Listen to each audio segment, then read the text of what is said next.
¿Por qué menciona una estructura conocida?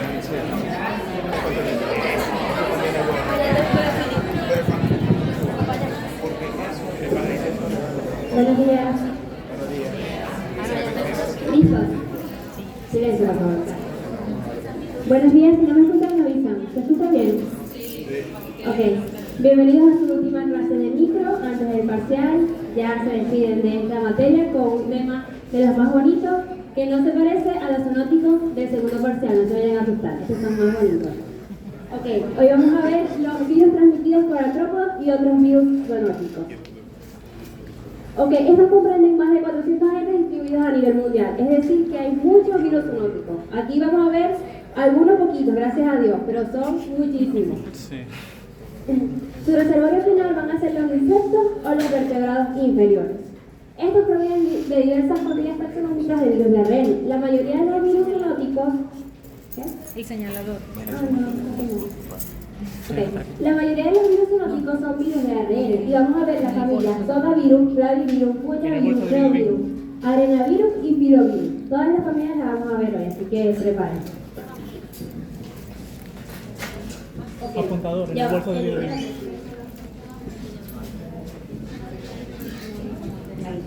Ok, los zoonóticos se van a dividir en dos. Primero tenemos los arbovirus, que son por artrópodos, es decir, se transmiten a los humanos por mosquitos infectados, que son insectos hematófagos. Es decir, pueden ser mosquitos, pueden ser garrapatas o pueden ser moscas, que son las Phlebomotus, que son moscas de arena o los de genes. Y tenemos... ¿Tienen el paciente? ¿Qué necesitas? Aquí está. Ya le di algo, ya. Ya, dale otra vez. Quita eso.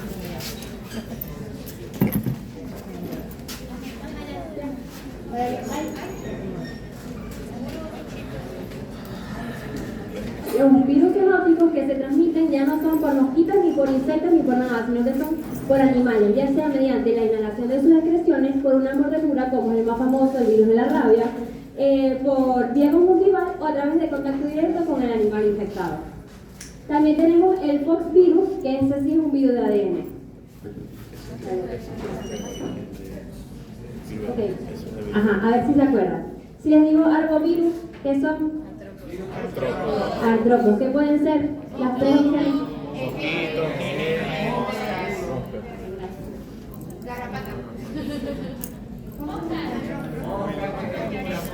Gracias. El jejen. El jejen es una mosca. No es... Una mosca, o la mosca de arena también se llama. Ajá, y Pero no deben aprenderse por los géneros. Sí. El género, el nombre. Su nombre. El nombre y su científico. género. Ajá. Ajá. Segundo examen. Prepárense. Ok. Primero tenemos a la familia Tobabilidae, del género Alphavirus. Los especies importantes que vamos a ver van a ser el virus de la encefalitis equina venezolana, la chikungunya y Mayaro. Estos van a ser virones con envoltura que contienen ARN. Tienen una cápside icosaédrica. La envoltura de los lípidos de doble capa contiene glucoproteínas de codificación viral E1 y E2 y además los alfavirus, que este es nuestro género, tiene capacidad de hemaglutinación. Es decir, que cuando tienen la sangre tiene contacto con el virus o con alguna bacteria, ellas se van a agrupar. Estas son las generalidades para los tres virus que vamos a ver aquí. Primero tenemos el virus de la encefalitis equina venezolana. Aquí les puse un caballo venezolano, pero no vayan a poner en el examen que el vector es por un caballo, porque ya vimos que esto es un arbovirus, no es un virus zoonótico, no arbovirus. Entonces, la encefalitis equina venezolana es producida por el virus de la encefalitis equina venezolana. Es transmitida a los humanos por la picadura de mosquitos infectados. Es exclusiva del continente americano. Bueno, ya vemos aquí que es venezolana, se pueden guiar, va a estar en Venezuela, va a estar en México, en Perú, en Ecuador, en prácticamente todo Centroamérica. Además de la transmisión por humanos, también se ha investigado que puede ser transmisión de mismo aspecto por materno-fetal, transmisión vertical. Los reservorios y los vectores. Los reservorios van a ser las aves, los roedores y los caballos. Ustedes se guían, ustedes dicen, ven la encefalitis equina venezolana, van a pensar en un caballo, como reservorio, más no como un vector, porque como vimos es un arbovirus y los vectores son los mosquitos. Vamos a tener el Aedes aegypti, el Culex fortesi y el Photophora ferox. Se la tienen que aprender nombre. Por lo menos el principal, Ajá, que es el el aire. principal es el Aedes.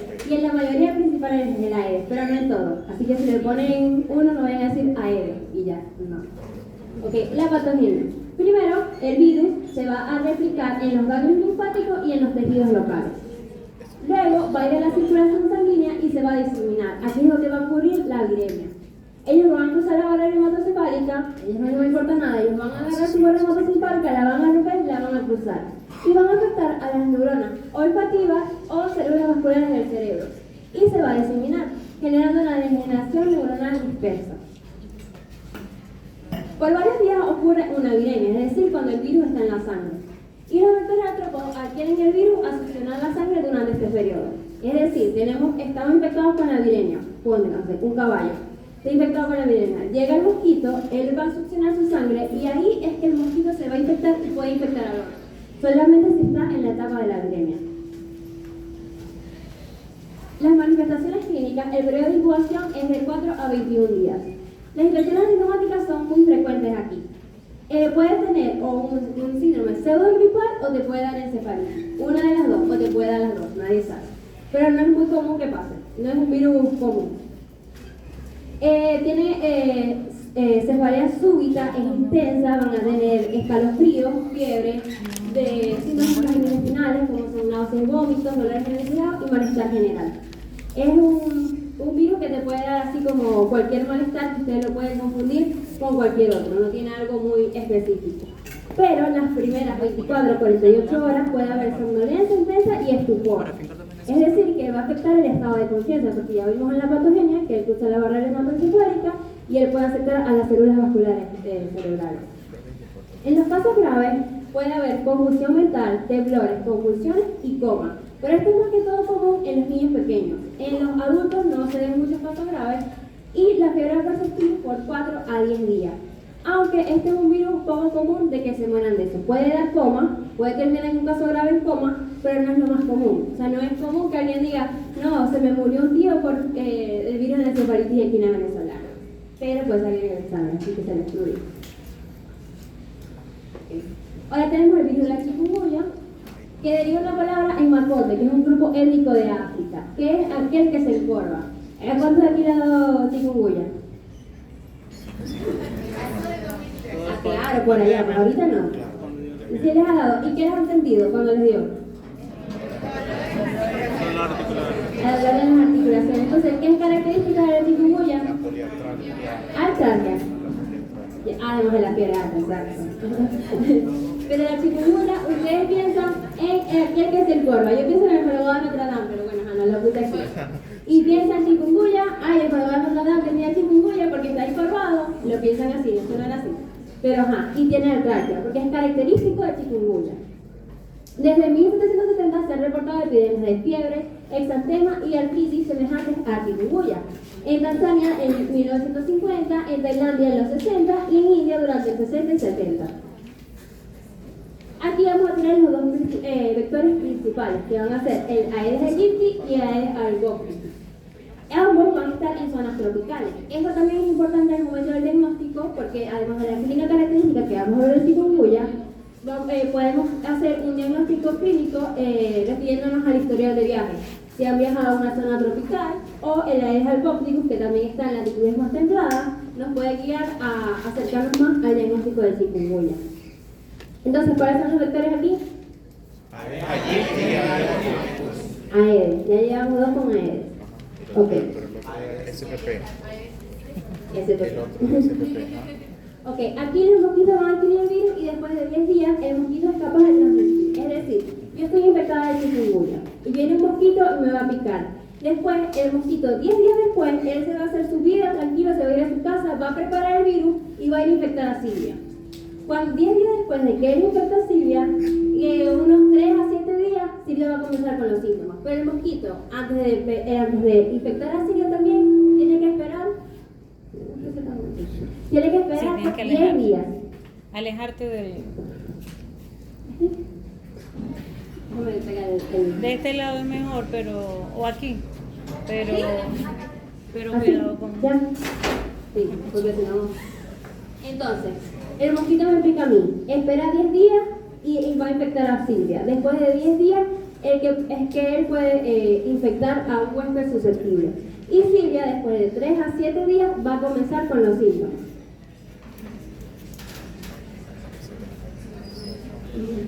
La etapa aguda es sintomática. Aquí la mayoría de las personas van a tener fiebre súbita, poliartralgias distales y ocasionalmente exantema. Aquí las poliartralgias son muy características. Además de ser distales, es decir, que van a dar lo más lejos del tronco posible, puede dar en miembros inferiores, en miembros superiores, en manos, en pies, es muy común, y va a ser incapacitante. El paciente va a referir que no se puede parar de su cama, no puede caminar, no puede hacer ningún ejercicio físico porque le va a doler. Además puede presentar exantema, hinchazón en las articulaciones y la mayoría de los pacientes presentan síntomas articulares graves. Pero no es que después de que pasa el virus, me pasa la fiebre y ya no tengo el virus, me va a quedar así. La mayoría de los pacientes, sobre todo los pacientes mayores, mayores de 65 años, van a quedar con secuelas graves de reumatismo prolongado y pueden tener fatiga y depresión por años o meses.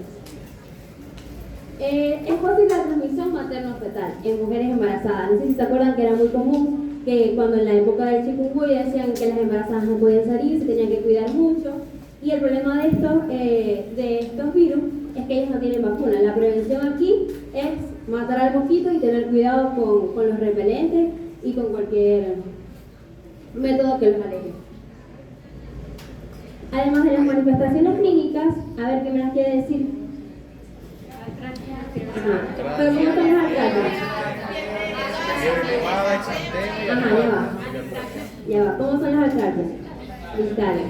¿Y son moderadas o son severas? Severas. ¿La fiebre cómo es? Alta, súbita. Se da de una vez aguda. ¿Qué más tiene? ¿Qué más puede tener? Exantema. Ok. Además de las características clínicas, que son súper indistinguibles del chikungunya, piensan ahorita, pero cuando vayan a ver dengue van a decir, ay, ya no me acuerdo. Entonces vamos a tener las manifestaciones clínicas neurológicas que pueden ser meningoencefalitis, encefalitis, síndrome de Guillain-Barré, parálisis, neuropatía, las oculares, neuritis óptica, retinitis, uveitis, cardiovasculares, podemos tener miocarditis, pericarditis, insuficiencia cardíaca, arritmias, inestabilidad hemodinámica, dermatológica, hiperpigmentación fotosensible, dermatosis y podemos tener úlceras. Y otros podemos tener una neumonía, una insuficiencia respiratoria, podemos tener síndrome de la secreción inadecuada de hormona antidiurética. O sea, puede dar, no es que se quede en un lugar, no queda en las artralgias, no, y él puede dar en cualquier parte. Entonces hay que tener cuidado con eso. Y además de las características clínicas que son importantes, como ya vimos que la fiebre es una fiebre súbita y tiene que ser mayor a 39 grados centígrados, también es importante el laboratorio. Tenemos características que vamos a tener linfopenia. Es decir, que tenemos bajos linfocitos en la sangre. Y las artralgias, que aquí podemos ver un cuadro que está comparándolo con el dengue. La fiebre en chikungunya es mayor. ¿Ustedes no se acuerdan? Fiebre súbita mayor a 39 grados centígrados. Las artralgias no son artralgias y ya, es una poliartralgia distal severa. Y la linfopenia, que ocurre en el dengue, pero es mucho más característica en chikungunya. Además de lo que ya les dije, que podemos diagnosticar con algún historial de viaje reciente a zonas tropicales. El virus Mayaro. El virus Mayaro lo van a ver a decir, este es un chikungunya 2.0. Así que fue inicialmente aislado en Trinidad en 1954. Su transmisión es a través del mosquito, del vector de género Aemagogus. Ahora tenemos otro nuevo que no habíamos dicho, Aemagogus. Ya vamos a tener el celeste, el equino y el lucifer. Y además vamos a tener el aedes.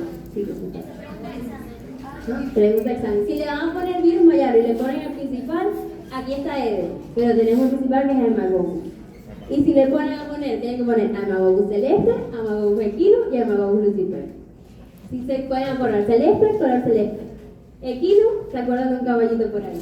Y Lucifer, a los que les gusta la serie esa, así de, no sé ni, se llama Lucifer, creo, ¿verdad? Sí. A la que le gusta. No. Eso sí he visto. Bueno, el reservorio natural del Mayaro son los vertebrados selváticos, principalmente primates no humanos, aves y reptiles. pero el vector sigue siendo el almagogus. Ok. El periodo de incubación es de 3 a 8 días y la duración va a ser de 3 a 5 días. Vamos a ver los signos y síntomas que algunos se pueden parecer a la chikungunya. Por ejemplo, vamos a tener fiebre, vamos a tener mialgias, exantema, artritis, dolor de cabeza, náuseas y vómitos, fotofobia, diarrea, faringitis y sangrado de las encías. Entonces uno tiene que ver qué no tenía chikungunya. ¿Chikungunya tenía sangrado de las encías? No. ¿Tenía síntomas gastrointestinales? ¿Tenía fotofobia? ¿Tenía faringitis? Dolor abdominal tampoco. ¿Tenía dolor retroorbital? No, lo que se dijera, por lo menos. Entonces uno tiene que buscar relacionar entre lo que tenía chikungunya con lo que tiene Mayaro y compararlos, así es más fácil. Ya saben que chikungunya, una poliartralgia. Aquí puede tener artralgia, puede tener mialgia, puede tener artritis, pero no va a ser incapacitante. Solamente, al menos que en casos graves, ellas pueden persistir y se van a volver una artralgia severa, y ya se puede volver como una chikungunya. Han sido reportadas infección fatal asociada con fiebre hemorrágica y las infecciones son probablemente subdiagnosticadas por confundirse con dengue y chikungunya. ¿Ustedes habían escuchado el Mayaro? No. ¿Ustedes habían escuchado el dengue y el chikungunya? Sí. Entonces yo voy a tener un Mayaro y yo no voy a pensar, ay, yo tengo un virus Mayaro. Yo voy a pensar, ay, yo tengo chikungunya o yo tengo dengue, que es lo más común. Pero ahora que ya vieron el Mayaro, ustedes van a decir, yo creo que yo tengo Mayaro. ¿Okay? Reovirus, que ahora pasamos, los otros eran por mosquitos. Ahora vamos a ver las garrapatas. Por lo menos reovirus es por garrapatas. Son virus de ARN de doble cadena, sin envoltura, que miden cerca de 80 nanómetros de un diámetro con un genoma segmentado. Estos van a ser un grupo de virus respiratorios y entéricos que no están relacionados con ningún proceso patológico. Vamos a tener dos. El principal va a ser el coltivirus. Es el principal arbovirus norteamericano de esta familia. ¿Qué va a provocar la fiebre por las garrapatas del Colorado, la fiebre de la montaña o la fiebre de la garrapata? Esta puede dar fiebre y mayormente da síntomas pseudogripales. Y tenemos, ¿y esto por qué? ¿Qué vector es? La garrapata del Colorado, porque es la fiebre de la garrapata del Colorado, o fiebre de la montaña o fiebre de la garrapata, tiene 3 nombres. Y tenemos la enfermedad del caballo africana y los virus de la lengua azul, que corresponden al género orbivirus. Entonces aquí tenemos dos virus importantes, coltivirus y el orbivirus. Y tenemos la fiebre del Nilo occidental. Es el arbovirus más generalizado en Norteamérica. Es la causa principal de encefalitis en Estados Unidos por un arbovirus. La mayoría de las personas, el 80% van a ser asintomáticas. El 20% pueden tener la fiebre del Nilo occidental y menos del 1% pueden ser neuroinvasivas, es decir, que puedan tener o encefalitis o meningitis. La transmisión es por mosquitos infectados a aves, humanos y caballos. También a través de transfusiones de sangre, leche materna o trasplante de órganos. La enfermedad clínica incluye debilidad muscular, parálisis flácida, lo que sugiere una polineuropatía axonal en adición a la encefalitis. Entonces, si no es asintomática, si no tiene la fiebre del Nilo occidental, principalmente va a tener una polineuropatía axonal y puede tener la parálisis flácida, que puede ser asimétrica o permanente. Ya saben. Ajá, muchachos. Ahora vamos a pasar a la familia Flaviviridae, que también pertenecen a los arbovirus, es decir, afecta a los mosquitos, perdón, el vector es el mosquito, y vamos a tener la familia Flaviviridae, el género Flavivirus, que sus especies más importantes van a ser el virus del dengue, virus de la fiebre amarilla y el virus del Zika. Flavi significa flavus, que es amarillo. ¿Qué quiere decir? Que es el virus de la fiebre amarilla, su prototipo característico de los flavivirus. Además, estos son un grupo de virus de ARN positivos de cadena sencilla con una envoltura lipídica de entre 40 a 60 nanómetros y una cápside icosaédrica. Además, presentan una envoltura que contiene proteínas, glicoproteínas E, las cuales son claves para poder adherirse a la célula y entrar a ella para poder reproducir el virus. También el genoma de ARN se encuentra rodeado de copias múltiples de pequeñas proteínas básicas como la proteína de la cápside, proteína de la matriz que cubre el núcleo viral. ¿Cuáles van a ser los vectores de los flavivirus? Tenemos Aedes y Culex. Entonces ya Aedes, Culex más los anteriormente nombrados. Pasemos al dengue. ¿A quién no le ha dado dengue? ¿A quién le dio? A mí me dio recién nacido, así que obviamente no me acuerdo. Pero el dengue se caracteriza por ser una enfermedad con un periodo de incubación de 4 a 7 días. ¿Qué sucede? Que en la instauración de la fiebre va a ser de manera súbita y o puede presentarse con prodrómicos de malestar, escalofríos y cefalea. Además, algo característico es que hay un dolor retroocular. Eso lo puede diferenciar de, por ejemplo, el chikungunya, el Zika o la fiebre amarilla. Además, también puede presentar la persona dolor en la espalda, también puede presentar linfadenopatía, exantema en el tercer o cuarto día y puede persistir durante 1 a 5 días. Además, la temperatura de la fiebre va a tener un patrón de silla de montar. ¿Qué quiere decir esto? De que, por ejemplo, en el tercer día la fiebre puede disminuir, pero ya a los 5 a 8 días vuelve a aumentar, presentando la persona esta fiebre. Cuando el dengue clásico no se trata adecuadamente o el sistema inmunológico envía una respuesta inmune exacerbada, puede generar formas que pueden ser mortales en la persona. ¿Qué van a ser? La fiebre hemorrágica por dengue y el síndrome de choque por dengue. ¿Cuáles son sus diferencias? Bueno, que la fiebre hemorrágica por dengue es una complicación causada por un fenómeno llamado potenciación dependiente de anticuerpos. ¿Qué quiere decir esto? Que una persona que tuvo dengue se contagia con otro serotipo y esto puede causar que los anticuerpos no neutralicen el virus, sino que aumenten su entrada a la célula, aumente la replicación viral y genere una respuesta inmune horripilante. ¿Cuáles son las manifestaciones claves? Fiebre alta, persistente, hemorragias espontáneas o provocadas. ¿Qué va a tener mi paciente? Petexia, melena, va a tener también hematomesis, equimosis y en la prueba del torniquete va a salir positiva. ¿Qué me quiere decir eso? Que hay fragilidad capilar, aumento de la permeabilidad capilar llevando con una fuga de plasma derivando a hemoconcentración. ¿Cuál es el problema con esta fiebre hemorrágica? Que la complicación más grave puede ser el shock hipovolémico. Ahora, el síndrome de choque por dengue es como la faceta final del dengue clásico, por así decirlo. Es decir, lo que le sigue a la hemorragia. Y esta se considera por la evolución final hemorrágica del dengue cuando la pérdida de plasma es tan severa que disminuye drásticamente el volumen circundante. Entonces, ¿cuáles son los signos de alarma en nuestro paciente? Hipotensión, va a estar con extremidades frías, pálidas, va a tener un pulso débil rápido, además va a tener alteración del estado de conciencia y, por supuesto, oliguria. Entonces, ¿qué va a pasar? El paciente va a estar más allá que acá. Va a estar más en la puerta de San Pedro que con nosotros. Entonces, ¿qué sucede con este? Que hay que atenderlo de forma rápida, ya que si no se hace, la tasa de mortalidad puede aumentar de un 20 a un 50%.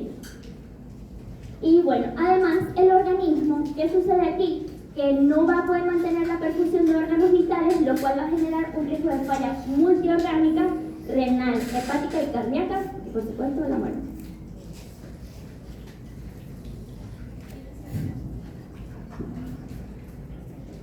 Eso ya lo dije. Ok, en cuanto al diagnóstico de laboratorio, en los virus que vamos a ver más adelante van a ser básicamente los mismos. Es una prueba de PCR, que es el método más rápido y preciso para identificar y tipificar el virus, el aislamiento viral, que es un poco difícil, y las serologías ELISA, IgM e IgG, que nos puede ser útil para el diagnóstico retrospectivo. En cuanto a la epidemiología, vamos a tener que el dengue es característico de zonas tropicales y subtropicales, como por ejemplo lo que es Latinoamérica, el Caribe, también vamos a tener África, el sudeste asiático y Oceanía, bueno, todo el mundo. Es transmitido por los mosquitos Aedes aegypti principalmente y se reproduce en aguas estancadas, es decir, zonas con aguas estancadas son un hábitat perfecto para el desarrollo de los mosquitos. Y además, en los datos claves vamos a tener que 50 millones de casos anuales de dengue se pueden presentar y 400.000 son dengue hemorrágico, es decir, avanza. Y es la principal causa de muerte infantil por virus transmitidos por mosquitos en Asia.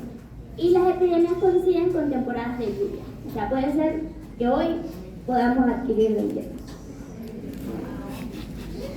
En cuanto al tratamiento, no hay tratamiento, ¿ok?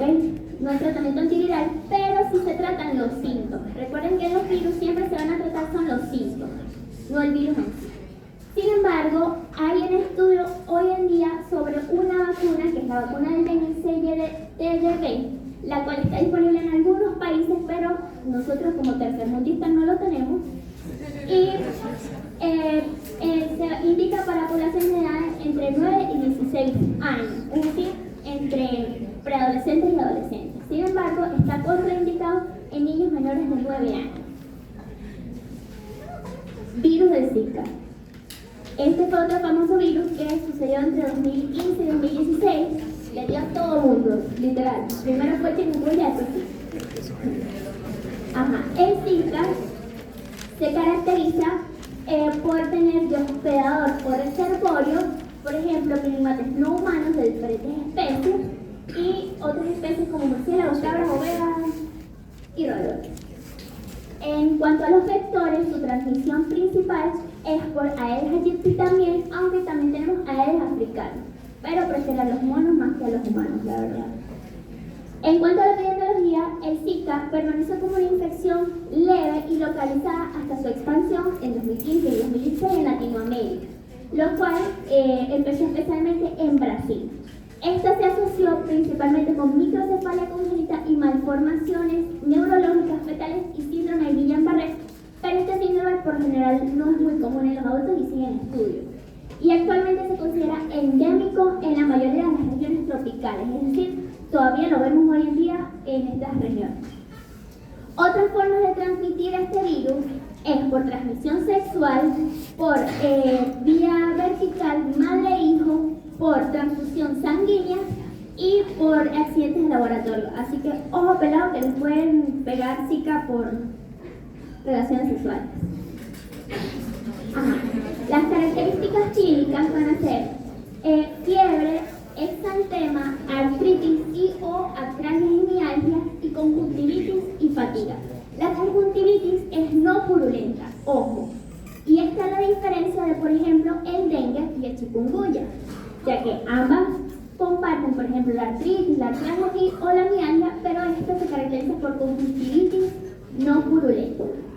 Por lo general es sin complicaciones hemorrágicas y hospitalizaciones y su inicio es progresivo, opuesto al dengue y al chikungunya. Entonces, ¿qué va a suceder? Que la fiebre va a empezar lenta, mi paciente va a empezar con un síndrome prodrómico, que es cefalea, malestar general, el dolor, la conjuntivitis, y todo va a ser lento, a diferencia de los otros dos que vimos. ¿Cómo vamos a sospechar de mi paciente? Cuando tenga exantema, que es maculopapular, o temperatura elevada. Y los siguientes síntomas como artralgias, mialgias, conjuntivitis no purulentas, hiperemia conjuntival, entre otros. Complicaciones, ya lo hablamos. Fue asociado con neurológicas en adultos como síndrome de Guillain-Barré, en embarazadas con microcefalia, calcificaciones cerebrales, retraso en el crecimiento uterino y este también se caracteriza porque la viremia es corta, de 2 a 5 días, pero el virus también puede persistir en el semen por semanas. Es por esto que se puede transmitir por transmisión sexual. En cuanto al diagnóstico, vuelvo a repetir, PCR en sangre, orina o en semen, ELISA-IgM, ya que allí podemos observar cuando el virus está activo, y en embarazadas por pruebas moleculares y ecografía fetal para monitoreo. Ahora, aquí dice en grande, evitar aire por el riesgo de confusión con dengue hemorrágico. ¿Por qué creen que sea? Bueno, no me hizo como que diga. Correcto. Entonces, ¿qué pasa aquí? Que el dengue, recuerden que cuando es hemorrágico hay una fragilidad capilar. Esto hace que pueda haber una fuga del plasma y todo lo que les expliqué. Hipovolemia, la persona va a estar con la tensión baja, etc. Y los AINES son anticoagulantes. O sea, van a poner la sangre líquida para que fue hemorragia, no hay más. Y por eso no se puede utilizar la aspirina y el ibuprofeno hasta que no sepamos que tenemos Zika, porque se puede confundir con el dengue. En cambio, deberíamos utilizar acetaminofén, ya que este es el único AINE que no es anticoagulante. En la inmunidad, la infección por Zika induce anticuerpos neutralizantes duraderos para poder generar reactividad cruzada con otros flavivirus, que es lo mismo con el dengue.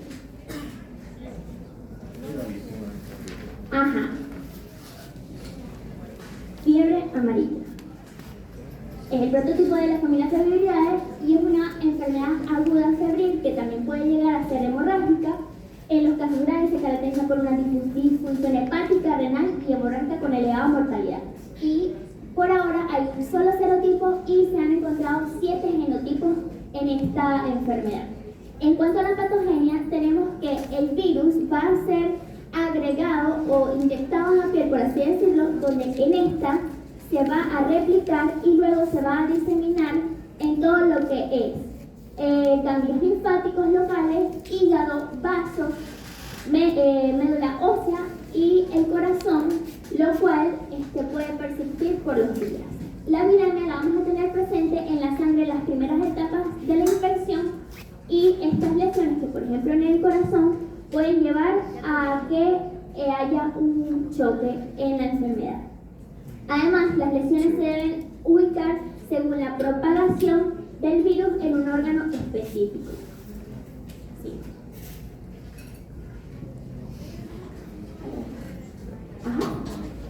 Ajá, manifestaciones clínicas de la fiebre amarilla.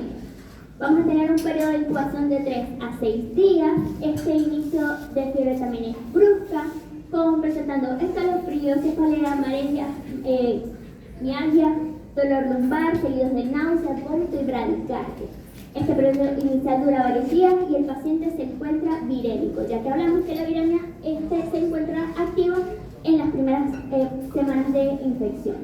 La mayor parte de los pacientes se recuperan en esta etapa, sin embargo, si progresa la enfermedad, puede haber un 15% de probabilidad de que llegue a su forma grave presentando fiebre, ictericia, que también es muy característica, por eso se le llama fiebre amarilla, insuficiencia renal y manifestaciones hemorrágicas con hematemesis en niños y ancianos. Entonces, fiebre amarilla, ¿qué vamos a tener?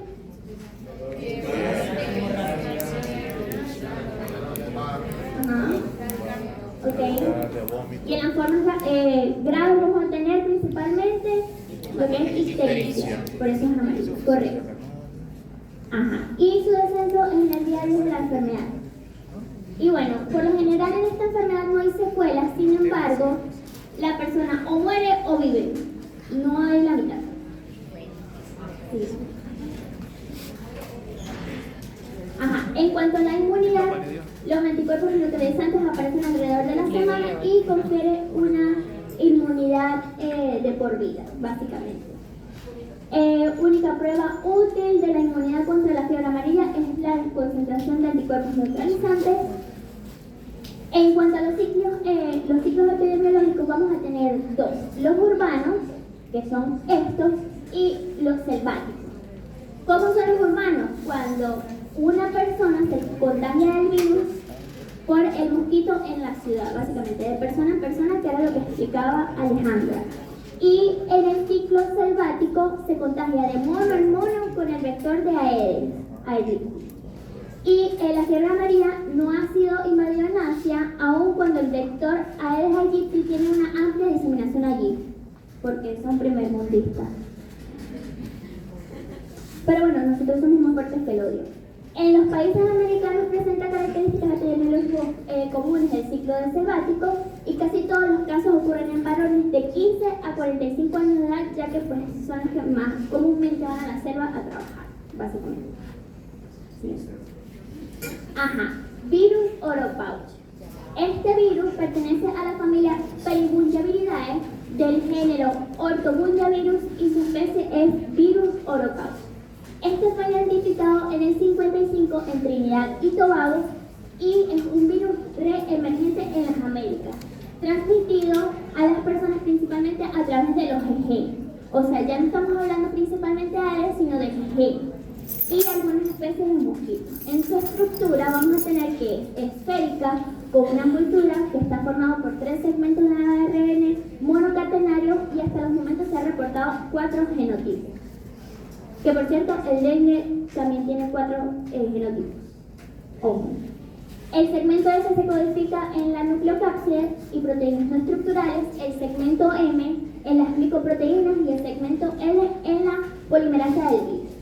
El oro causa brotes y casos en varios países de América, puede ser incluido Brasil, Perú, Venezuela, toda Sudamérica, principalmente en el Amazonas. En cuanto a su transmisión, tenemos que es transmitido por el gen llamado Culicoides paraensis y su vector secundario va a ser el Culex inquefacitus. Y existe el ciclo selvático, como lo mencioné anteriormente, y otro que es el urbano. Es lo mismo. En el urbano se transmite de persona a persona por el vector y en el selvático de mono en mono. En Brasil se ha reportado una muerte fetal y un aborto espontáneo en el estado de Pernambuco, así como en 4 casos de recién nacidos con microcefalia. ¿Por qué? Porque en sus manifestaciones clínicas, los síntomas generalmente comienzan de los 4 a los 8 días después de la picadura infectante, con fiebre repentina, dolor de cabeza intenso, debilidad extrema, dolores articulares y musculares, y escalofríos, náuseas, diarrea y vómitos persistentes. Además, otros síntomas que podemos observar en nuestros pacientes: fotofobia, sarpullido similar a la rubiola, meningitis y encefalitis, lo cual fue enlazado con la parte anterior, y además anorexia con otras manifestaciones sistémicas. ¿Cuáles pueden ser las más graves? La meningitis, la meningoencefalitis. Además, también se ha reportado con síndrome de Guillain-Barré, aunque está en estudio. Y la enfermedad aguda tiene una duración de 2 a 7 días. Y si ocurre en el sistema nervioso central, la enfermedad puede durar de 2 a 4 semanas. Es decir, se extiende su periodo de enfermedad. Y aproximadamente el 60% de los casos experimentan recaídas de los síntomas en semanas posteriores a la recuperación.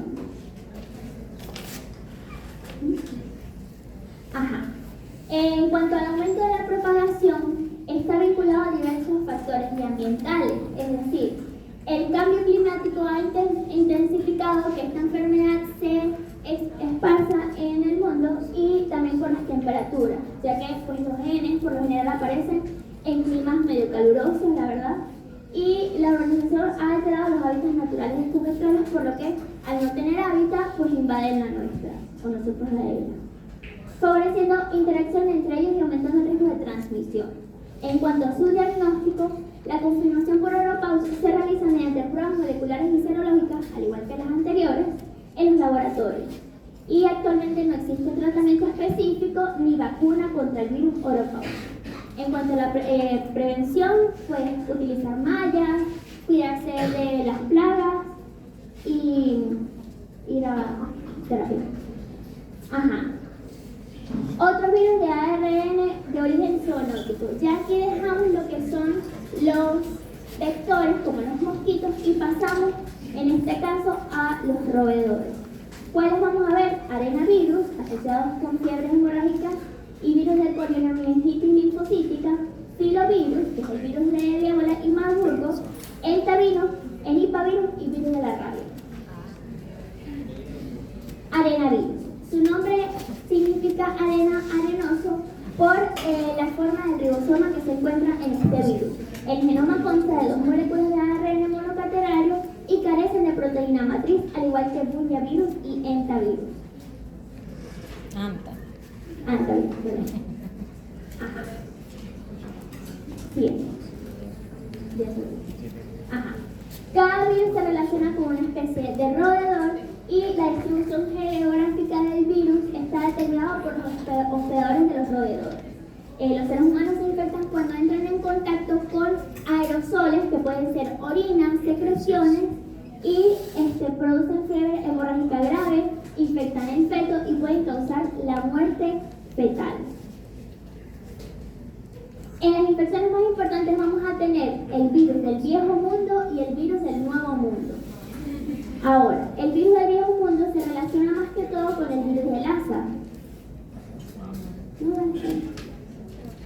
¿ya lo sabes? No, adelante. Okay. Ajá. Ya sabemos que estos son transmitidos por roedores naturales que pueden presentarse de manera vertical y horizontal por leche materna, por saliva, orina y pueden intervenir en la transmisión. Sigue. Ajá. Entonces vamos a tener la fiebre del Lassa, que esta es la del viejo mundo. Si ustedes me llegan a preguntar, ¿cuál es la fiebre del viejo mundo? Fiebre del Lassa. Entonces, su principal portador del virus es el roedor rata doméstica Mastomys natalensis. Y este virus es muy lento, con una tasa de mortalidad hasta el 15%. Este virus está activo en todos lados de países como África Occidental y República del Congo. Su periodo de incubación de 1 a 3 semanas y la enfermedad puede afectar muchos órganos y sistemas.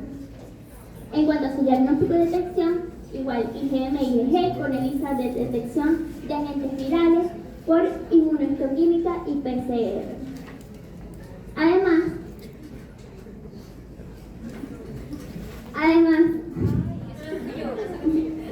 los síntomas característicos de esta enfermedad van a ser vómito, dorsalgia, también vamos a tener fiebre muy alta, úlceras en la boca, mialgia, hemorragias, neumonía, infecciones cardíacas, entre otras. O sea, la infección es bastante larga.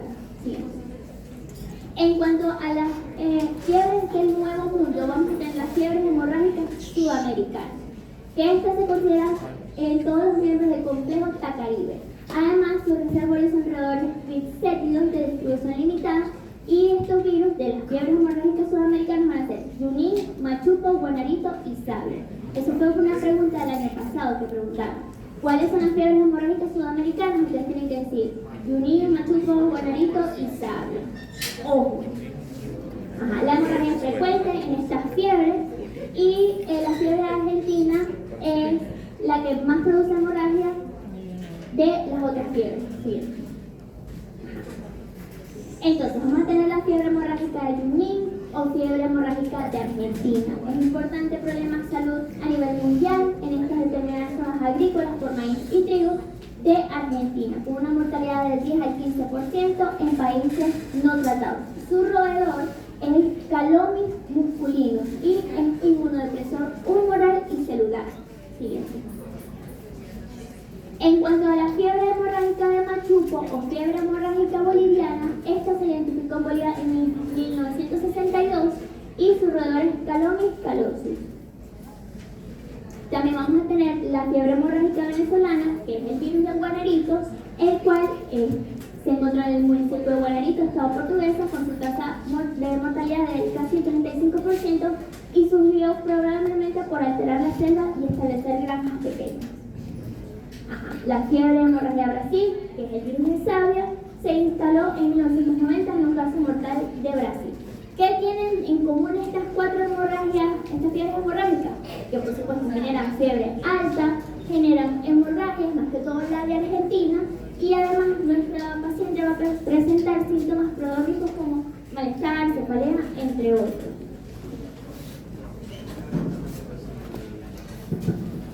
Hola chicos, ya vamos a terminar. Ok, ahora vamos con, entre otros, acuérdense que ya estos no son arbovirus. Ahora estos son, estamos hablando de animales como tal, no estamos hablando ni de zancudo ni de mosquito, nada de eso. Primero con el ébola. Hay tres subtipos. Está el Zaire, el Sudán y el Rizón. Estas son responsables de las fiebres hemorrágicas más letales. Esto es de las cosas más resaltantes. Y son diarrea. La mayoría son diarrea negligencia. Ok. Esto ocasionó la fiebre hemorrágica que les estoy diciendo que son las más letales en estos lugares, en Zaire y en el sur del Sudán. El reservorio, aunque es incierto, se dice que son roedores. Por favor, aprecien el monito ese que me costó que Géminis me lo hiciera. Se presenta por transmisión de persona a persona, o sea, fluidos de persona a persona. Produce enfermedad en humanos y primates, El inicio se presenta entre los 4 y los 6 días después de la inoculación. El diagnóstico viene del síndrome e historial de viajes recientes. Si les dice que estaba por allá pasando en África, bueno, ya se pueden dar más o menos una idea. Se hace el aislamiento del virus, están los métodos serológicos y IEE, precauciones de aislamiento y notificación puntual a las autoridades. No hay terapia específica para esta enfermedad. Estas fotos se las dejé porque en el examen yo me acordé exactamente fue de esta imagen. A mí me salió un caso de ébola que fue muy difícil de diferenciar, al menos para mí y para Alejandra aquí presente. Pero fue más que todo porque lo que más sí resalta del ébola son las hemorragias internas y externas. Eso es como que lo que primero se les tiene que venir a la cabeza, porque el resto de los síntomas pueden ver que son un poquito más como ambiguos, que está el vómito, la diarrea, difusión renal, difusión hepática, fiebre alta, quién no da fiebre alta. Entonces, más que todo, guíense tanto por la debilidad intensa como por las hemorragias internas y externas, ya que eso se puede poner en el caso. Les hice cuadritos para que sea mucho más fácil de digerir estos virus. Así que, repasito rápido. Familia, filovirida. Género, ebolavirus. Especies se las dije. Zaire, que hizo esas epidemias por allá, acá.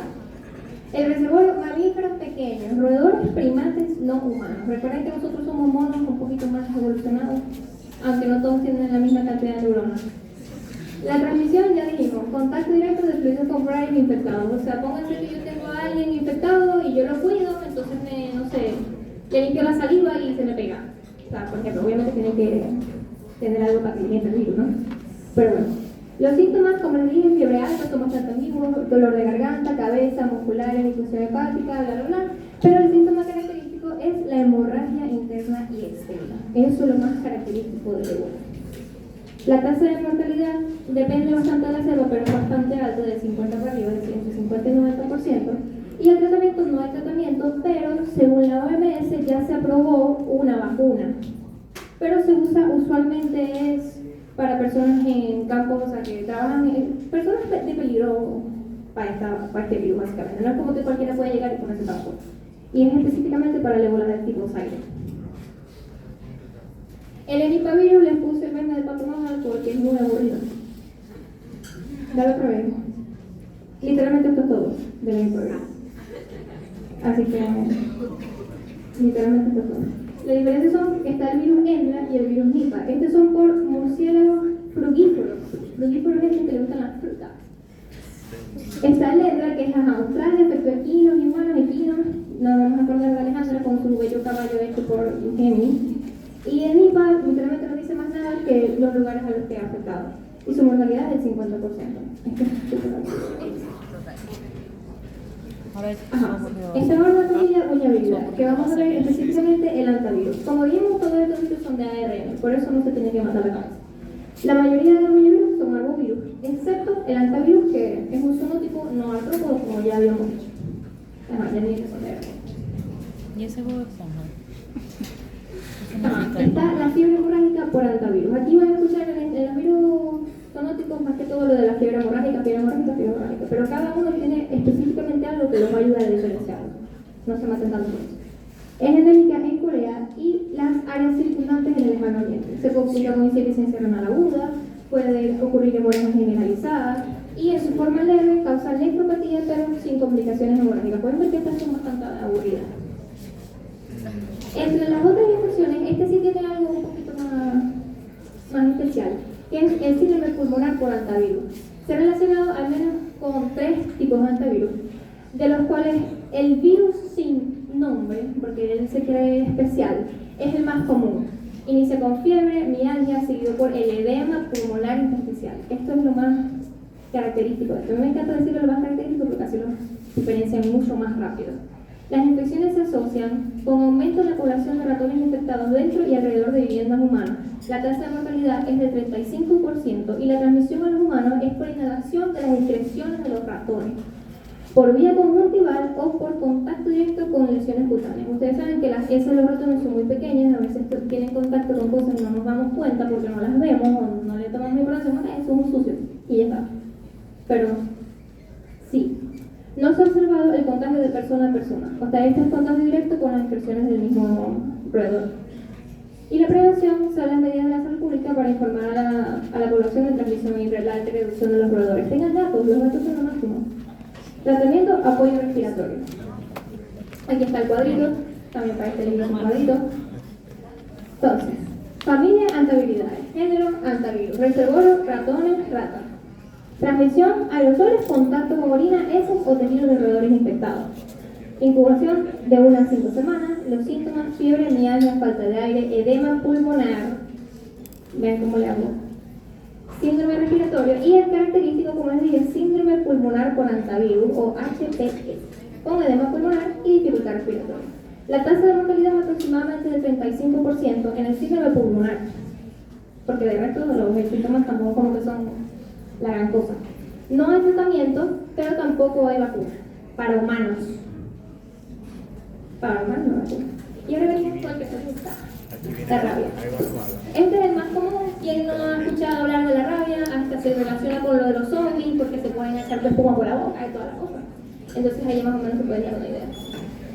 Viene, o sea, del nombre Lisa virus. Lisa es la diosa griega de la ira, por eso se llama rabia, porque lo relacionan con así la ira, la locura.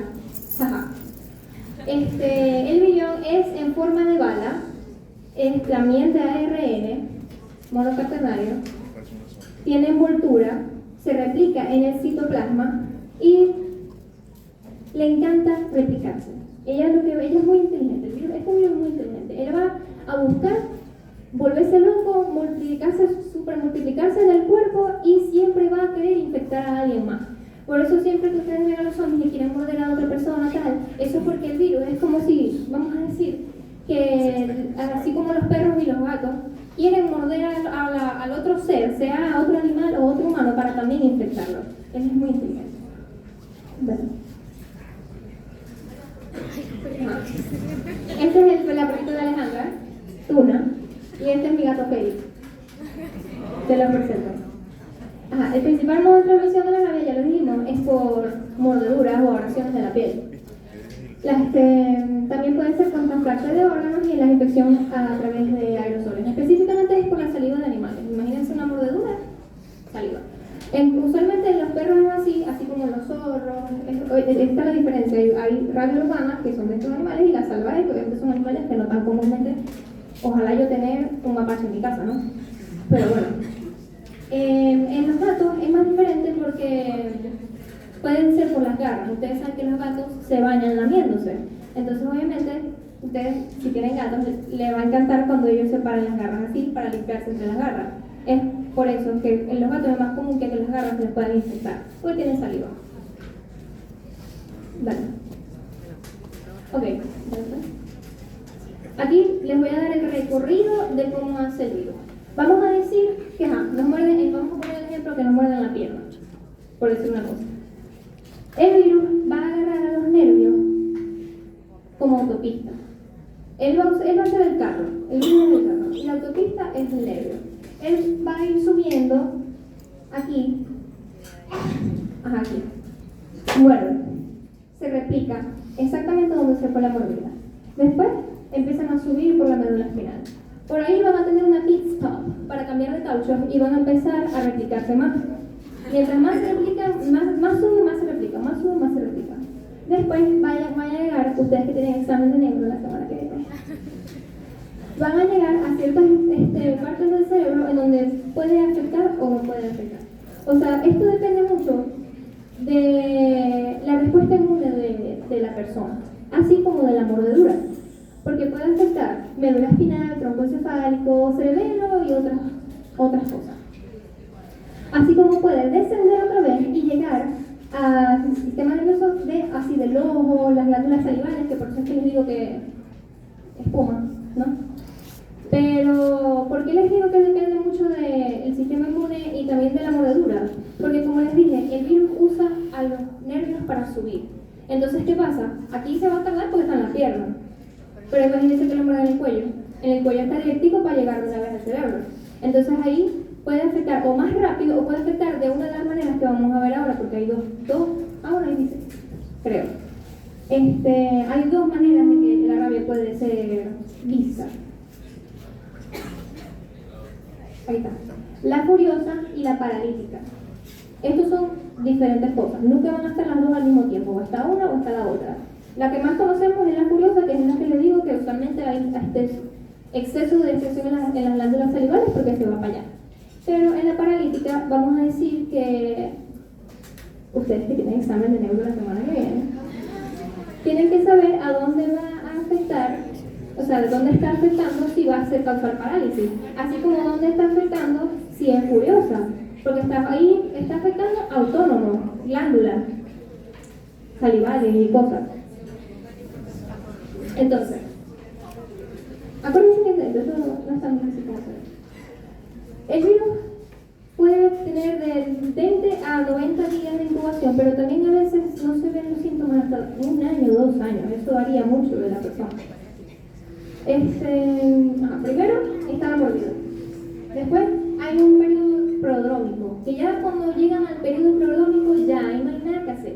Ya cuando empieza a tener síntomas ya es 100% letal este virus. Por eso apenas uno es mordido por un animal que se sospecha de que tiene rabia, el animal tiene que estar vigilado, al menos por 10 días. Si dentro de los 10 días el animal muere, tenía rabia. Tienen que vacunarse. Pero si no pasa nada, no necesariamente te tienen que vacunar. Igual, siempre uno se va a alarmar y va a querer vacunarse. Pero aquí es difícil también encontrar la vacuna de la rabia. Entonces, está primero la mordedura. Pasan unos días, no pasa nada, como les digo, tienen la oportunidad de esperar los 10 días a que el animal presente síntomas, a ver si ustedes se vacunan o no se vacunan. Pero ya después vamos a decir, de promedio de 20 días, aparecen esos síntomas prodrómicos, que son síntomas bastante vagos, hasta pseudogripales, lo confundiría con una gripe, porque no son para nada específicos. Pero ya cuando tienen el síntoma, listo, no hay nada que hacer. Después ya está el periodo donde ya salen esos síntomas específicos que ustedes quizás han llegado a escuchar de la rabia, que son que son la de la furiosa y la de la paralítica. En la furiosa van a tener hipersalivación, así como hidrofobia. Ustedes me imagino que han escuchado que tienen hidrofobia. La hidrofobia, yo quería poner aquí las que saben de cultura, que han visto H2O sirenas, que saben que ustedes me imagino que dicen hidrofobia y es como las sirenas que les cae una gota de agua y salen corriendo 3 kilómetros a una piscina para que no les vean la cola. Bueno, sí. Esto no es así. La hidrofobia en realidad es como una persona tiene miedo a tragar agua. ¿Por qué? Porque es un miedo a que le duela la garganta. Entonces ellos intentan tomar agua y la escupen porque es un miedo irracional. Entonces, eso significa fobia. Un miedo irracional a tomar agua. Es una complicación, la deshidratación. Sí, pero si usted guía más por el que no quiere tomar agua, que le da pánico, pues. Esto por eso también lo relacionamos con lo de la ira, de que se vuelven locos, están como muy agitados. Esto es en la furiosa. Eso ya se ve después del periodo prodrómico que les dije, que ya aquí no hay nada más que hacer que amarrar una cama y esperar. O sea, la verdad que tiene mucho que hacer, 100% letal. Puede llegar después de todo esto al coma. Además de la hidrofobia, también va a haber dilatación de pupilas, piloerección, aerofobia, obviamente la disfagia, por lo que les digo, de que le miedo a tragar, espasmos, hiperventilación, así como también fotofobia, también tiene fotofobia. Ya en el caso de la paralítica, ella es un poquito más, vamos a decirlo, sencilla, ella no es tan chaucera como la furiosa, ya que hay debilidad, parálisis y una fase neurológica mucho más larga. Esta es mucho más larga. Esto obviamente, como les dije, cada una afecta al virus una parte diferente del cerebro. Imagínense que el virus quería ser paralítico, pero como esa parte sí se defendió bien, él fue para las glándulas y fue furioso. Entonces eso depende totalmente de dónde fue la mordida, del mismo cuerpo de la persona, eso es... Pero nunca van a estar los dos al mismo tiempo, nunca van a tener una furiosa con una paralítica pegada, jamás. Ya después de la paralítica, el final, ya se va a sentir súper somnoliento, va a estar así súper cansado, y ya eso es que decirle un Padre Nuestro y adiós, buenas noches, y ya está. Porque no hay mucho que hacer, la verdad. Dale. Ajá. Como les dije, también puede presentarse con síntomas, aquí van a leer 15 veces Guillain-Barré y malaria cerebral, por lo que sin confirmación diagnóstica, utilizando protocolos de laboratorio la rabia puede pasar desapercibida, porque como les digo, tiene un síndrome, un periodo prodrómico bastante antiguo, no saben si qué es, o sea, no están seguros, pero siempre es impelable que va a estar el antecedente de mordedura por algún animal. Yo vi un caso de una serie que llegó una chama a emergencia porque se sentía mal, simplemente se sentía mal, no nada importante, pero ella había estado en un campamento con el novio y ella no lo había dicho. Resulta que mientras dormían, a ella la mordió un murciélago. Y cuando llegó a emergencia, ya estaba en ese periodo prodrómico, pero llevaba rato ya, y se fue ya cuando estaba empezando a presentar los síntomas de la furiosa. Ahí ya no había nada que hacer, llamaron fue el novio para decirle, hey, despedite. Entonces, bueno. ¿De qué manera? Sí. Ajá. Entre los diagnósticos está el antemortem, que es PCR y inmunofluorescencia. Son bastante, o sea, es común poder en un examen de laboratorio, a punta del laboratorio, saber si se tiene rabia o no, pero también, como les digo, se toma bastante en cuenta el poder tener el animal que fue el que lo expuso en cautiverio para ver cómo reacciona él también. Ya post-mortem también se tienen que hacer evaluaciones porque obviamente eres o sea, si estás como caminando con rabia, eres un muerto con rabia, obviamente el que te va a tocar también puede tener esos fluidos, tocar esos fluidos. Entonces, post-mortem también, al no saber de qué se murió, porque puede haberse muerto y decir, ay, ¿qué pasó? Nunca se supo qué fue lo que pasó, nunca se supo que tuvo un accidente, porque a veces los pacientes no cuentan todo. Posiblemente el novio también tenía. Entonces uno no se entera hasta que se muere. Prevención primaria, sí tenemos vacunas. Hay vacunas tanto para perros, o sea, tanto para los animales como para los humanos. En los animales, el que tenga perritos y sea buen padre, sabe que anualmente se tiene que al menos poner una vez al año la vacuna de la rabia para los animales. Y para nosotros no es obligado, más que todo cuando ya tenemos algún antecedente o tuvimos un accidente con algún tipo de animal, de un mamífero. Entonces, eliminación de la rabia en el animal a través de las campañas de vacunación, promover la conciencia de la enfermedad, fomentar la propiedad responsable y la vacunación para perros. Por favor, quieran a sus animales. La profilaxis, esta es la profilaxis preexposición.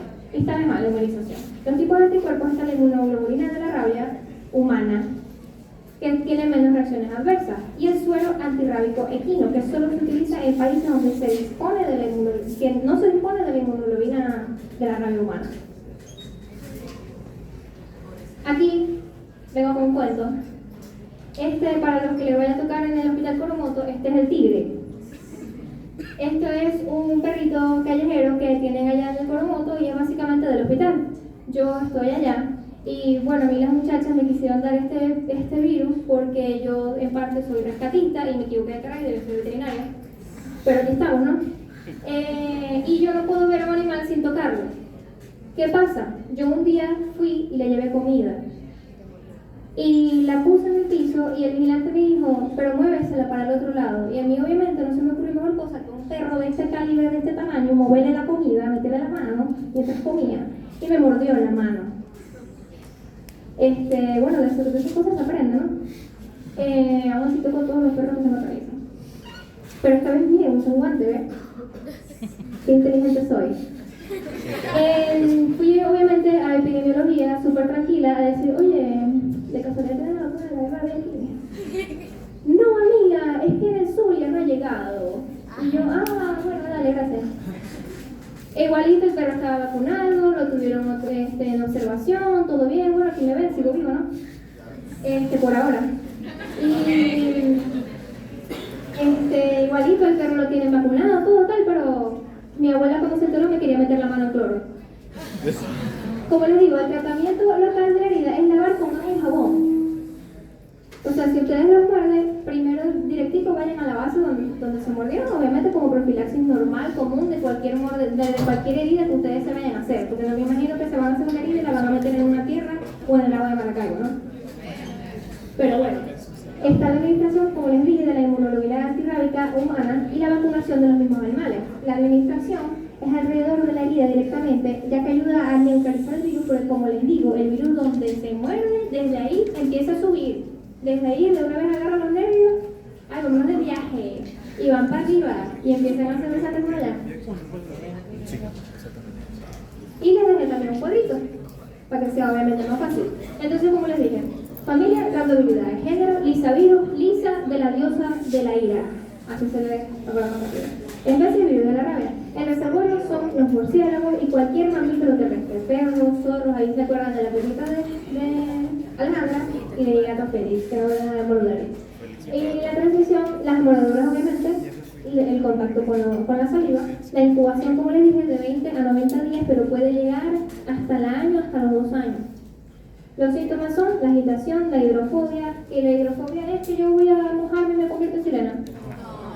Es que tengo miedo de tomar agua. Exacto. Tengo miedo de tomar agua porque tengo miedo de que me duele la garganta. Y bueno, la parálisis que ya es en la paralítica. Entonces ahí podemos diferenciar. Usualmente en la paralítica no hay hidrofobia, no se confunden. En la hidrofobia cuando hace todo es en la furiosa. No hay pelea. Ahí estas son bastante sencillitas de diferenciar.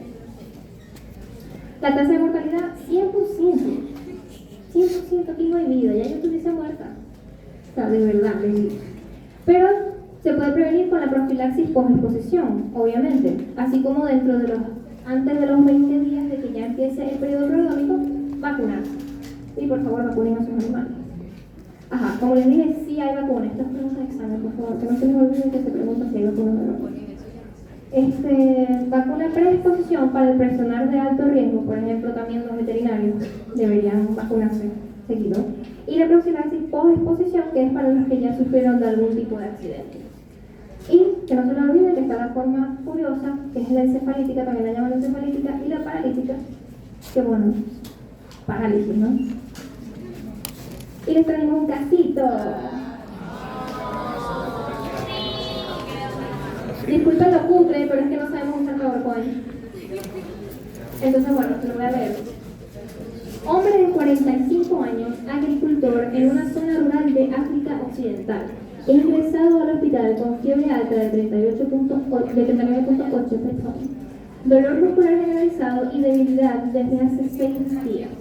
También presenta diarrea líquida, vómitos y dolor abdominal intenso. En los últimos 2 días ha desarrollado sangrado en las encías, petecias en las extremidades y leve dificultad respiratoria. Pero déjenme de apuro. A lo largo de la enfermedad, el paciente ha presentado un cuadro progresivo de confusión mental y somnolencia. En la evaluación física presenta signos de deshidratación y sangrado leve en algunas mucosas.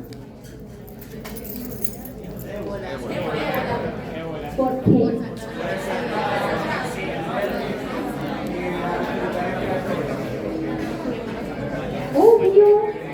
Obvio que ébola.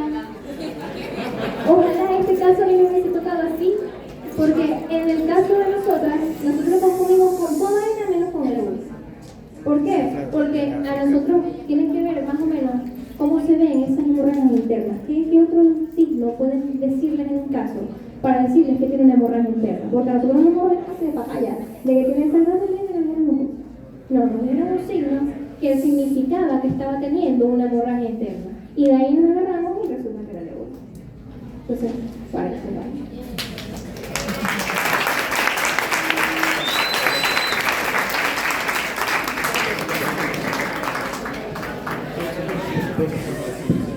Bueno, muchas gracias a las preparadoras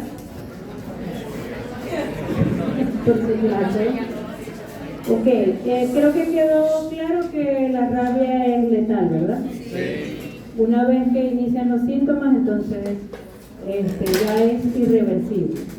Entonces, allí hay que tratar que el virus no llegue al sistema nervioso central. Entonces, la frecuencia de la enfermedad en nuestro medio, aunque no lo crean, es muy alta. Recuerden que la vacunación del reservorio o de los animales es súper importante. Entonces, el periodo de incubación varía dependiendo de varios factores. El sitio donde está la herida, entre más cerca al sistema nervioso central, entonces más rápido va a llegar el virus a su objetivo. Segundo, la dosis infecciosa, la cantidad de virus en la mordedura, también es importante.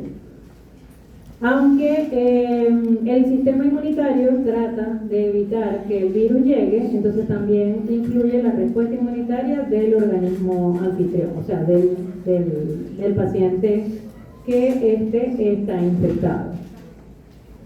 La gravedad de la herida también influye y básicamente estos son, y la virulencia del virus.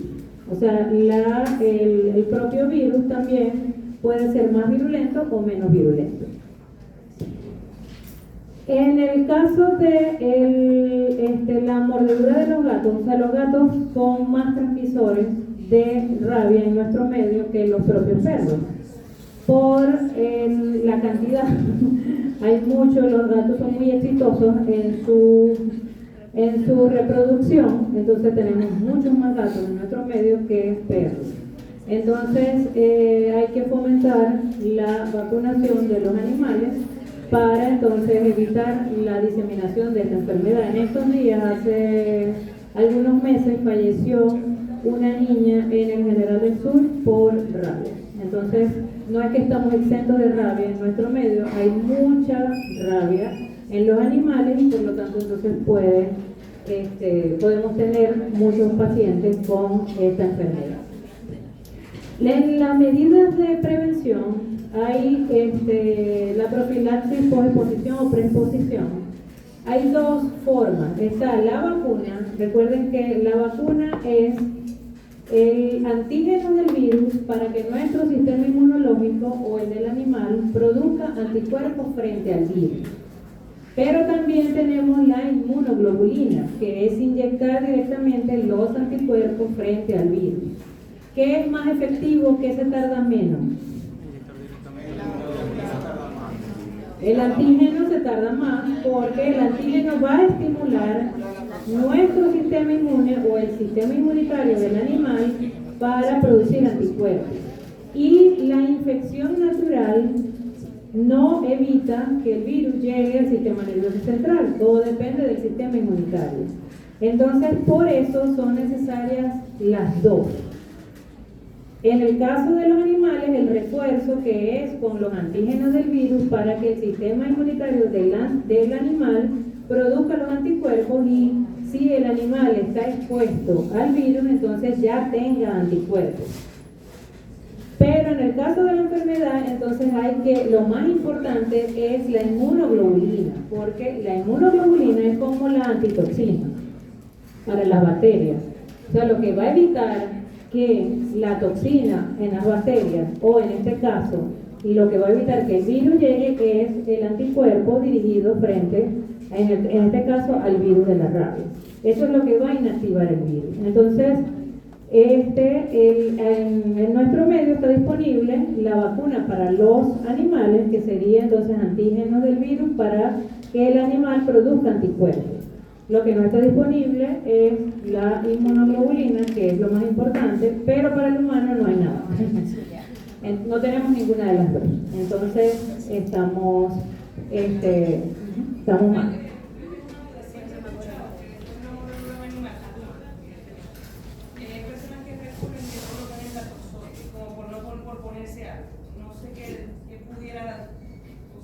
Ajá, la toxoide es para... ¿Es para qué? Ajá, hay toxoide tetánico y toxoide difterico. En este caso, colocan siempre el toxoide tetánico. Ajá, entonces, ¿eso qué evita? Tétano. ¿Por qué? Porque en el caso de una mordedura, pueden estar las esporas en el ambiente. Entonces, o en la arena, en el polvo, etcétera. Entonces, en la mordedura, el paciente se pudo llenar de tierra, se pudo llenar de polvo, etcétera. Entonces, tenemos la antitetánica, vamos a colocar el toxoide tetánico. Por eso es que se coloca el toxoide tetánico. Además, porque lo tenemos. Pero, para prevenir tétano. ¿Qué es por qué bacteria? Clostridium tetani. ¿Y cómo ingresan? Las esporas. Ajá. Por eso la primera medida en caso de mordedura es el lavado. Lavar con agua y jabón, ¿para qué? Para eliminar si está el virus o están las esporas o está las esporas de Clostridium, entonces eliminar todo eso y son fuente de infección. Entonces tratar con el agua y jabón de eliminar cualquier bacteria, espora o virus que haya entrado con la mordedura. Ok. En resumen, con estos virus zoonóticos deben tomar en cuenta que los virus zoonóticos tienen un reservorio y en el caso de los arbovirus, un reservorio no humano o que puede ser el humano, y también en el caso de los arbovirus, en inglés arbovirus, son virus transmitidos por artrópodos y el artrópodo es el que se conoce como vector. Entonces, el vector es un artrópodo. En los arbovirus, entonces, tienen que estudiar el reservorio y además el vector. Fíjense que en el caso de los arbovirus, ¿cuál es el vector? El mosquito, que es el género Aedes, o el Haemococcus, o el Culex, o Culicoide, el otro género, en general. Ok, y el reservorio del virus de fiebre amarilla, ¿cuál es? Los monos. El mono. Ajá. En el caso del virus de encefalitis equina, el caballo es igual que el humano. El caballo es hospedador, accidental. SPP. Ese es el vector. El artrópodo es el vector. En el caso del virus, en los libros tienen que estudiar de todos estos virus cuál es el reservorio y de los arbovirus el vector. En el caso de los arbovirus también tienen un reservorio animal y tienen además un vector. Entonces, en el caso del virus de encefalitis equina son los roedores. En el caso, la transmisión al humano es generalmente a través del caballo. Pero hay diferentes variedades genéticas del virus y hay algunos que no afectan al humano y hay otros que sí afectan al humano, o sea, diferentes genotipos. Ok, vamos a ver lo que anoté, que me iba acordando. Ajá, en el caso del virus del dengue, ¿cuáles son los reservorios?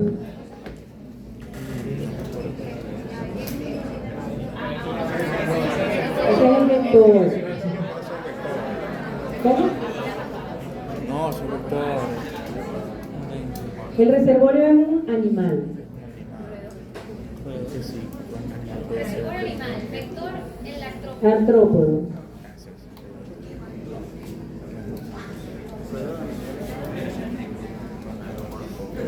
No me acuerdo. Pero dengue puede ser urbano, entonces. Entonces podría ser humano. En el Como urbano puede es el ser humano. Ajá. La transmisión, fíjense que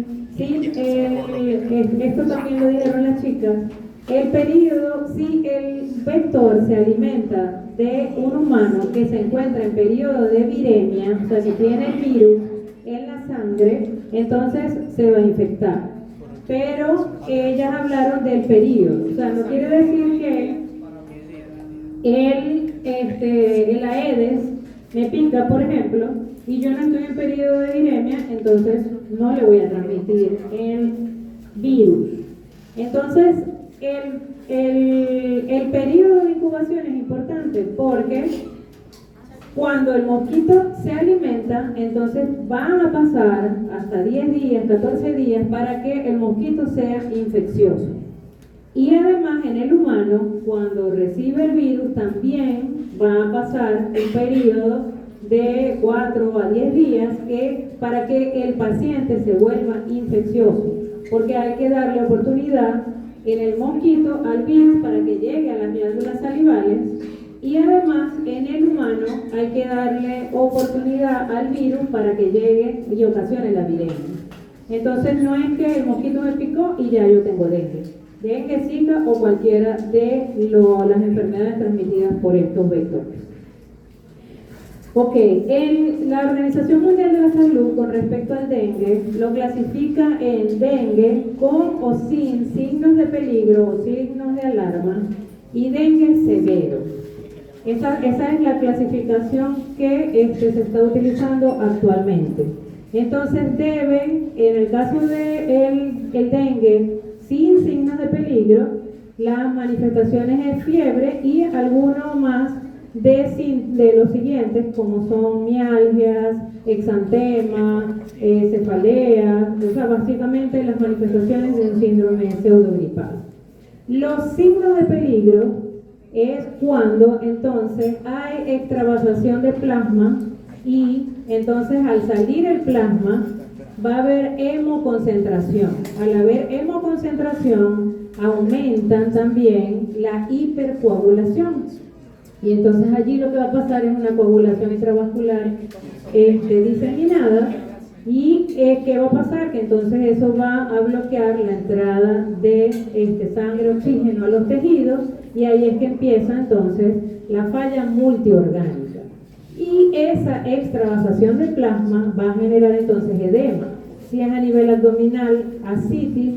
Si es a nivel pulmonar, entonces derrame pleural, dificultad respiratoria y esa falla multiorgánica, en el caso del dengue severo. Entonces, ¿cuáles serían los signos de peligro o de alarma o de alerta del dengue? No. Fiebre y cualquiera de las otras manifestaciones leves, que puede ser vómitos, náuseas, mialgias, dolores articulares, exantema, todos esos son características, por decirlo así, del dengue clásico, que es como lo diferenciamos, porque como sin signos de peligro es largo. Ajá. Pero no son signos de peligro. Imagínense que lo que está pasando, la hipercoagulación, el edema, ¿qué genera eso? En manifestaciones clínicas al paciente.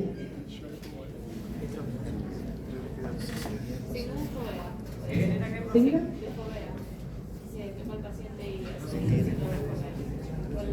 ¿Cuáles son?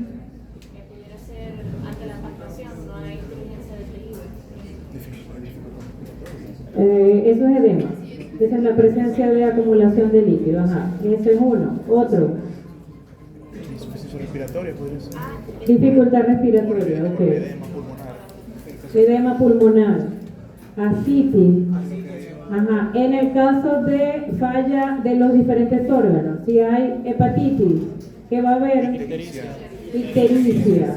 Ajá. Entonces, la ictericia es un signo de alarma en el caso de un paciente con dengue. Ok, ¿qué más? Si falla el riñón, ¿qué va a pasar? Insuficiencia renal. Va a haber entonces proteinuria, hematuria, elevación entonces de urea, de creatinina, etcétera. Ok, ¿qué más? Si hay afección cardíaca, puede haber miocarditis. Ok, entonces así, todos esos que cuando ya hay entonces afectación de múltiples órganos, entonces por órgano van a tener entonces los signos de peligro del dengue. En el caso recuerden que en el caso de ictericia, pero y dolor abdominal,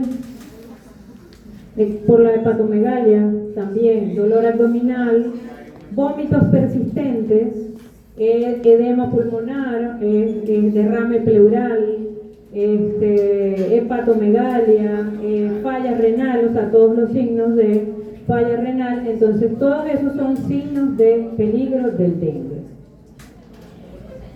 Ok, en el caso de los serotipos del dengue, ¿cuántos son? 4. Antes eran 5, ¿qué pasó con el quinto?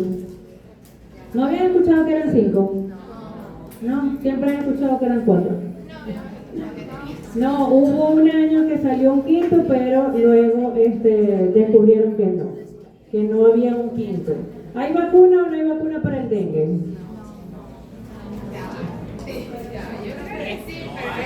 Ajá, a ver, hay una vacuna que es la que mostraron, pero ¿qué pasa? Que tiene, depende de la población, en niños, entonces les da la forma severa del dengue. Entonces, la vacuna tiene varias contraindicaciones y en algunos países sí hay. México creo que tiene una vacuna para el dengue, pero nosotros en nuestro medio no tenemos. Aunque la Organización Mundial de la Salud aprobó una vacuna hace años, actualmente creo que tiene bastantes contraindicaciones, entonces no la están colocando tanto. Y recuerden eso de los 4 tipos porque me acabo de acordar que se me lo preguntaron en mi examen y nadie se acordaba que había 4 tipos.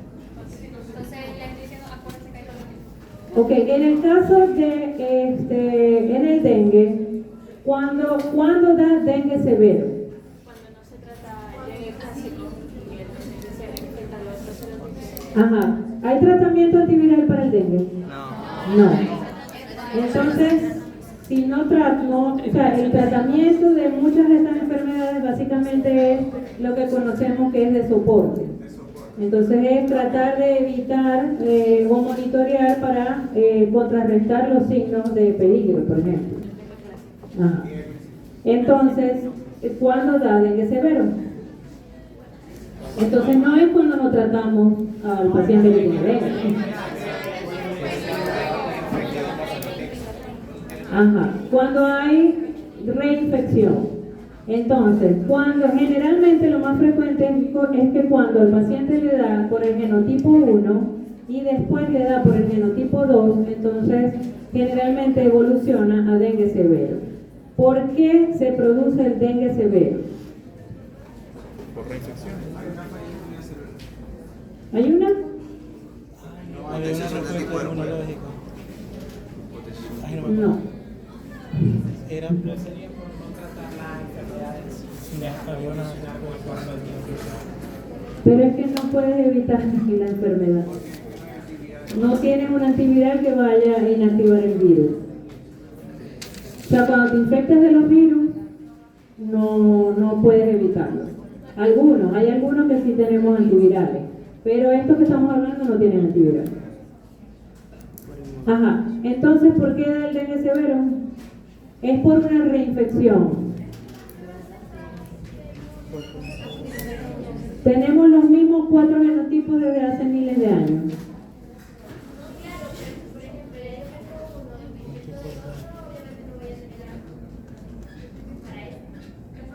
Tienen la respuesta inmunológica para el 1.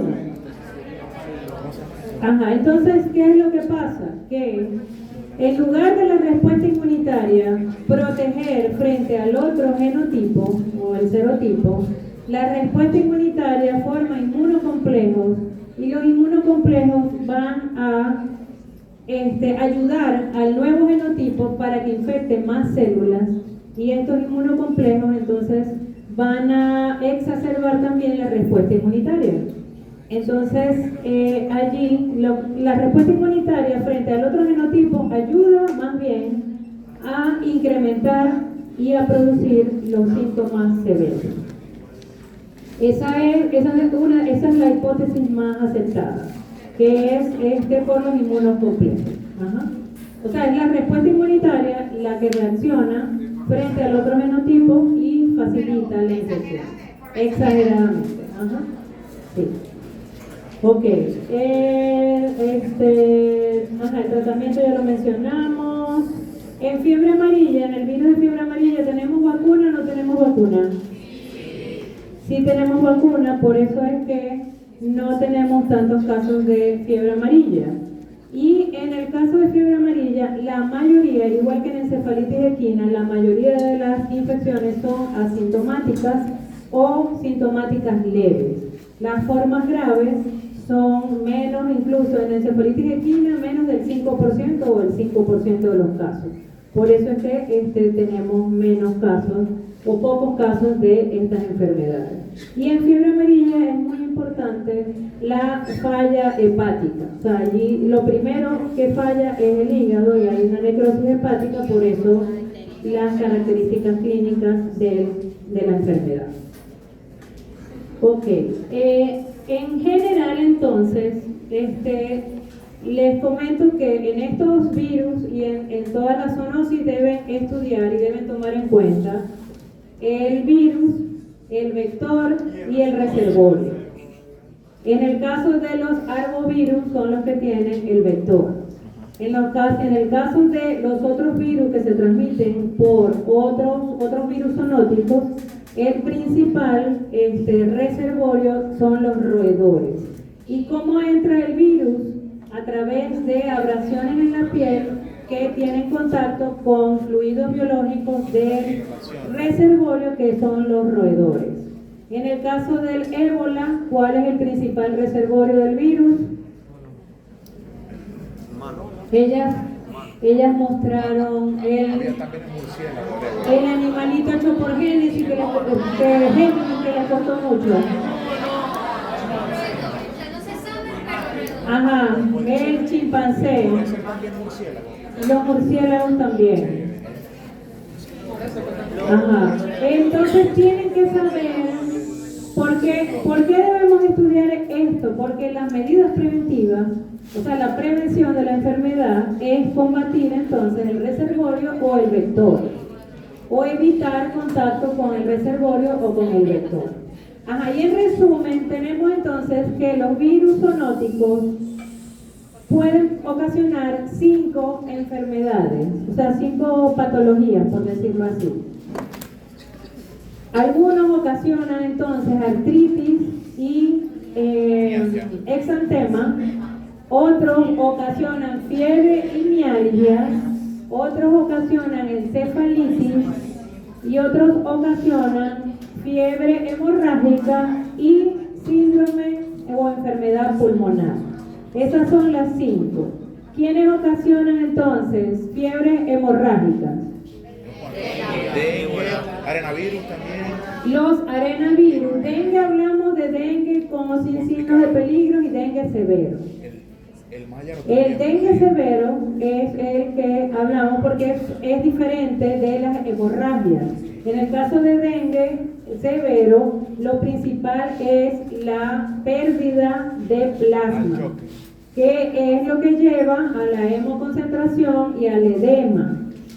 ¿Sí? Entonces, pero en el dengue, por ejemplo, con signos de peligro, un signo de peligro es el signo del torniquete que hablaron las chicas, que es positivo, indica hemorragias capilares, que es la presencia de petequias. Ese es un signo de peligro, pero no es una hemorragia como da en las fiebres hemorrágicas, es diferente.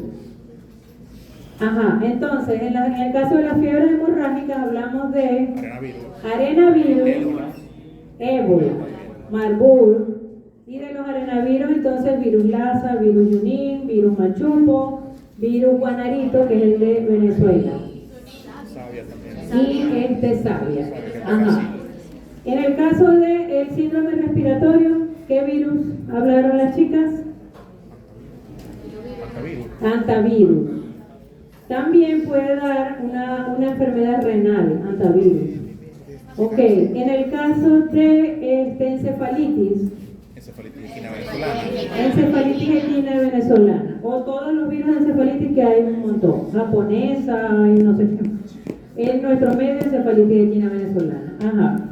En el caso de fiebre y mialgias y artritis y exantema, ¿a quién ubican en artritis y exantema? A chikungunya. ¿Y a quién ubican en fiebre y mialgias? Dengue, Zika, ¿qué más? Una cosa para diferenciar, muchachos. Ella y le faltan virus, dengue, Zika, Mayaro, y el otro, Oropuche. Ajá. En el virus Nipah también lo mencionaron y recientemente ocasionó brotes epidémicos en otros países y básicamente esto lo ubican en encefalitis, al virus Nipah.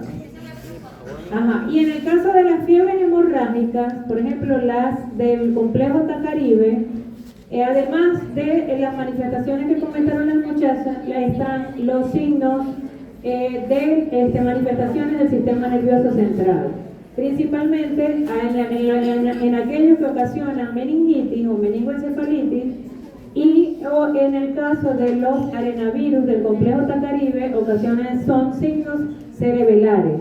Allí es más la desorientación, el paciente no puede seguir una marcha con pasos adecuados, etc.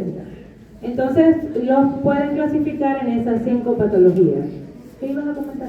Que para poder diferenciar chikungunya de Zika de dengue, se habla de que chikungunya se caracteriza por las artralgias de articulaciones grandes.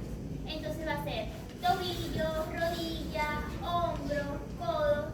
Entonces la persona va a referir eso, de que le duelen más las articulaciones grandes. En cambio el Zika, con articulaciones pequeñas, tobillos y manos, y interfalángicas. En cambio el dengue dice que es quebranta huesos porque el dolor muscular, aunque también puede tener artritis, es muscular. Entonces, chikungunya, articulaciones grandes, Zika, pequeñas, y dengue, mialgia. Es la forma más sencilla. Y en la fiebre amarilla, nada. O sea, lo puede tener, pero muy leve, por así decirlo.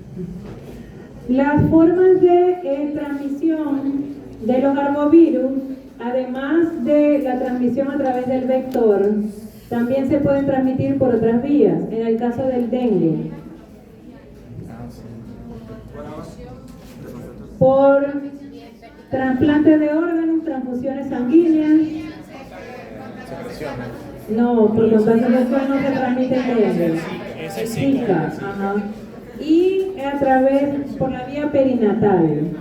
Entonces, tienen que también estudiar las otras formas de transmisión, además de la transmisión a través del vector. ¿Alguna duda? Ajá, fíjense que ellas dijeron que había muchísimos virus zoonóticos. Ahí se han descrito más de 539 virus zoonóticos. ¿Cuántos les dimos? Menos de 20. Entonces, van bien. Tienen poquito que estudiar. Pueden encender la luz.